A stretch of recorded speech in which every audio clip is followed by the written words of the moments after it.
से मैं एक आर्टिस्ट हूँ, चित्रकार हूँ, पेंटिंग्स बनाती हूँ। पृष्ठभूमि में जो आप पेंटिंग देख रहे हैं और साइड के विंडो में ये पेंटिंग डिटेल में आपको दिखाई दे रही है, ये मेरी बनाई हुई पेंटिंग है। ये मेरी बनारस सीरीज की एक पेंटिंग है और पेंटिंग का जो टाइटल है वो है Shiva, soul of the secret city. Banaras और शिव दोनों को एक दूसरे से अलग करके बिल्कुल भी नहीं देखा जा सकता है और चूंकि मैं करती हूँ बनारस की हूँ तो मेरे जेहन में, मेरे दिलो दिमाग में शिव की, बनारस की एक जो छाप है वो शायद मेरे हर काम में, मेरे पूरे व्यक्तित्व में कहीं ना कहीं हमेशा ही उभर के आ जाती है। और जब मैंने ये वीडियो बनाने की सोची तो मैंने कहा मैं आपको अपनी पेंटिंग से तो आपका तारुफ कराऊंगी ही, साथ ही हम कुछ बनारस पे गुफ्तगू भी कर लेंगे। और हम बनारस के रहने वाले लोग अपने आप को सनातन शहरी की श्रेणी में रखते हैं, यानी कि ये माना जाता है, बनारस के जो लोग हैं वो ये मानते हैं, या किंवदंतियों में ये माना गया है कि बनारस की जो उत्पत्ति है वो समय से भी पहले हुई है, यानी कि जब समय का भी उद्भव नहीं हुआ था तब से बनारस एक शहर के रूप में विद्यमान है। इस शहर की एक बहुत ही पुरानी संस्कृति है। और जब मैंने वीडियो बनाने की सोची तो मैंने बिल्कुल अपने आप से ये सोच के रखा था कि मैं मार्क ट्वेन के कोट से जो है इसकी शुरुआत बिल्कुल नहीं करने वाली हूँ, क्योंकि बनारस में जब के ऊपर जब भी आप कुछ अच्छा देखेंगे, अच्छा सुनेंगे, अच्छा लिखेंगे तो आप मार्क ट्वेन के उस उद्गार को, उस कथन को इग्नोर नहीं कर सकते हैं। पर मैंने बहुत दिल में एकदम ठान के रखा था कि मैं बनारस पे मार्क ट्वेन के कोट से तो शुरुआत नहीं करने वाली हूँ। पर जब मैंने कैमरा ऑन किया और मैंने रिकॉर्डिंग शुरू की तो सबसे पहले मेरे दिमाग में जो बात आई वो यही आई कि मैं मार्क ट्वेन से ही शुरू। बनारस के ऊपर जो मार्क ट्वेन ने कहा है वो कुछ शब्दों में पूरे शहर को अपने आप में समेट लेता है। हालांकि ये बात मार्क ट्वेन ने करीबन आज से 100 साल से भी पहले कही थी, पर आज भी वो बहुत ज्यादा रिलेवेंट है। सैमुअल लॉन्गहॉर्न कैलेमेंस यानी कि मार्क ट्वेन उनका पेन नेम था। ये उस जमाने में या आज तक आप मान लें अमेरिका के जो सबसे बड़े राइटर्स हुए हैं उनमें से एक थे। ह्यूमरिस्ट थे, एंटरप्रेन्योर थे और बहुत ही अच्छे लेखक थे। उन्होंने दुनिया भर में बहुत ज़्यादा ट्रैवलिंग की और बहुत से कंट्रीज के बारे में, बहुत से लोगों के बारे में, बहुत जगहों के बारे में बहुत सारा कुछ लिखा। उन्होंने अपने यात्रा वृत्तांत फॉलोइंग द इक्वेटर में काशी के बारे में काफी कुछ लिखा हुआ है। उसके जो 4 चैप्टर्स हैं उन्होंने बनारस पे लिखे और अगर आपने ये किताब नहीं पढ़ी है तो तलाश के पढ़िएगा, एक बहुत ही अच्छी किताब है। और पुराने लेखकों की यही खासियत होती थी कि वो उनकी जो किताबें होती थी, उनकी जो लेखनी होती थी वो बहुत थोड़े में इतना कुछ बता देती थी कि आपके आगे ऐसा फील होता, अगर आप उसको पढ़ेंगे तो ऐसा लगेगा कि आप उस समय के, उस काल के बनारस को जी रहे हैं जिस काल का वर्णन मार्क ट्वेन ने किया हुआ है। बेसिकली उस जमाने में बनारस जो है वो एजुकेशन का सेंटर माना जाता था और इसीलिए उन्होंने ऑक्सफोर्ड ऑफ इंडिया की जो पदवी थी वो बनारस को। वो ये कहते हैं कि बनारस इतिहास से भी ज्यादा पुराना है, परंपराओं से भी ज्यादा पुराना है, किंवदंतियों से भी ज्यादा पुराना है और इन सबको एकत्र करके अगर उनका संग्रह कर लें तो उससे भी ज्यादा प्राचीन है बनारस। बनारस के जो लोग हैं वो बनारस को समय से पहले उपजा हुआ शहर मानते हैं। इस शहर का अपना एक कैरेक्टर है।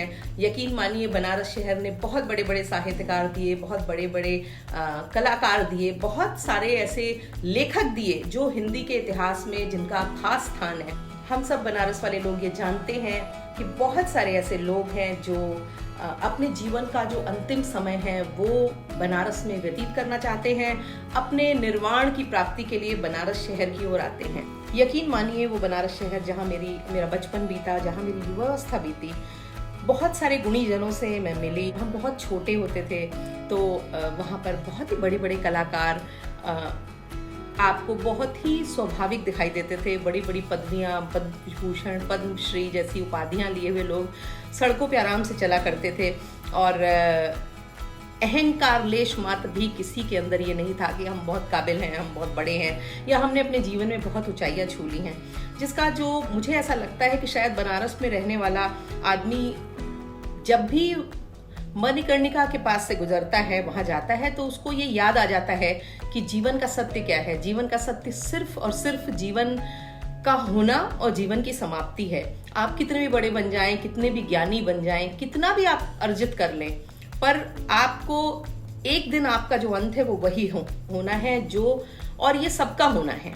इसलिए मुझे लगता है कि शायद जो एक स्वाभाविकता है बनारस के लोगों में, उसका एक बहुत बड़ा कारण ये है, कहीं कण कण में शिव व्याप्त है। शिव के अंदर सबको समेटने की सलाहियत थी। शिव जो है वो भूत के भी थे, प्रेत के भी थे, पिशाच के भी थे, देवता के भी थे, गरीब के भी थे, औघड़ के भी थे, साधु के भी थे, संत भी थे।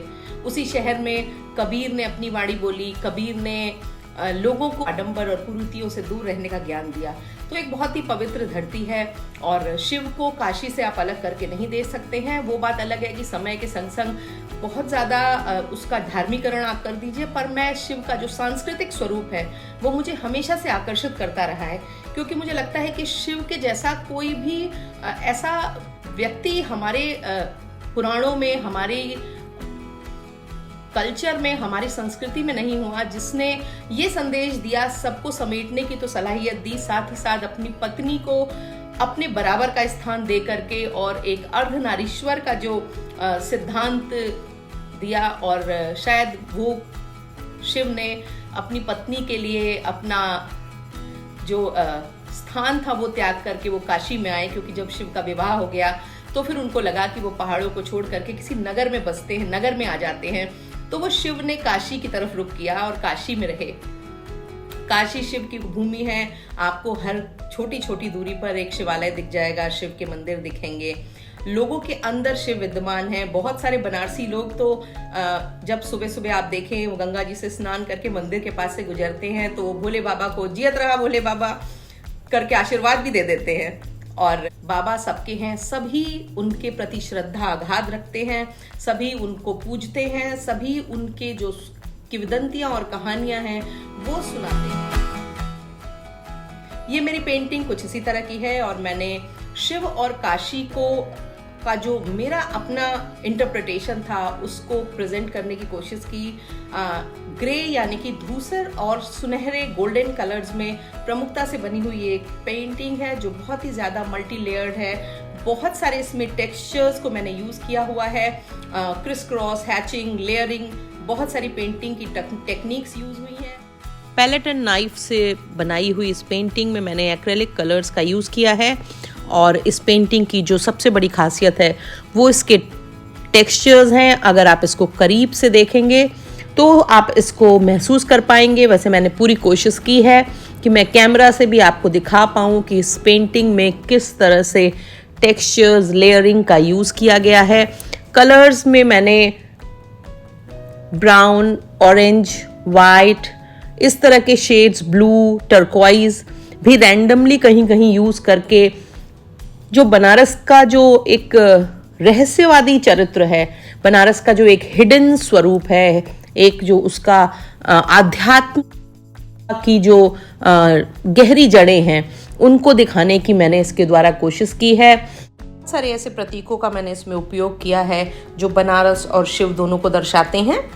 आपको किसी न किसी तरह से डिजिटल माध्यम का सहारा लेना पड़ता है, तो मैंने भी एक शुरुआत की कि मैं अपनी पेंटिंग्स को आप तक पहुंचाऊं, मैं अपनी सोच को, अपने विचारों को, अपनी पेंटिंग्स के पीछे की जो कहानियां हैं वो मैं आप तक पहुंचाऊं। आपसे मेरी गुजारिश है कि आप मेरे चैनल को सब्सक्राइब करिए और अपने मित्रों को भी उसके लिंक को भेजिए ताकि वो भी उसे सब्सक्राइब कर सकें। आपके साथ मैं अपनी कला यात्रा को करना चाहती हूँ और हम आपस में कलात्मक संवाद स्थापित करें, कलाकृतियों पे बात करें, कला के क्षेत्र पे बात करें, कहानियों पे बात करें, तमाम एस्पेक्ट्स पे जीवन की बात करें। इसीलिए मैंने इस चैनल की शुरुआत की है ताकि हम में आपस में कनेक्ट स्थापित हो सके। वो कला को समझते हैं, कला को पसंद करते हैं, कला को समझना चाहते हैं या कलाकार बनना चाहते हैं या फिर जाने माने कलाकार भी हैं, उनसे भी मेरी गुजारिश है कि आप अपनी टिप्पणियों में ज़रूर जो गलतियां होती हैं मुझसे उनको बताएं। मेरी पेंटिंग्स में अगर आपको कुछ दिखता है, मैं ये मानती हूँ कि कलाकार जो सोच के बनाता है कई बार देखने वाला उससे कई गुना गहराई उन पेंटिंग्स में खोज लेता है। और बेल आइकन दबा लीजिएगा ताकि जब भी कोई मैं अपडेट करूँ पेंटिंग से रिलेटेड, अपने आर्ट से रिलेटेड, लिटरेचर से रिलेटेड, वो आप तक पहुँचे।